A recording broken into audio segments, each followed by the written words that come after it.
ഓം ശാന്തി. സർവശക്തികളാകുന്ന സമ്പത്തിലൂടെ സമ്പന്നരായി ദാതാ ആകുന്ന വിധാതാവും വരദാതാവും ആയി ഭവിക്കട്ടെ.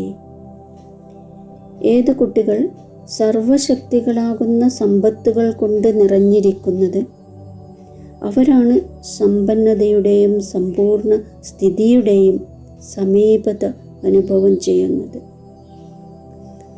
അവരിൽ ഒരു തരത്തിലുമുള്ള ഭക്തിയുടെയോ യാചകസ്ഥിതിയുടെയോ സംസ്കാരം പ്രത്യക്ഷമാകില്ല. അച്ഛൻ്റെ സഹായം വേണം, ആശീർവാദം വേണം, സഹയോഗം വേണം, ഈ തരത്തിലുള്ള ആഗ്രഹങ്ങളുടെ ശബ്ദം ദാതാ വിധാതാവായ വരദാതാ കുട്ടികൾക്ക് ശോഭിക്കുന്നതല്ല. അവർ വിശ്വത്തിലെ ഓരോ ആത്മാവിനും എന്തെങ്കിലും ദാനം അല്ലെങ്കിൽ വരദാനം നൽകുന്നവരാണ്. ഓം ശാന്തി.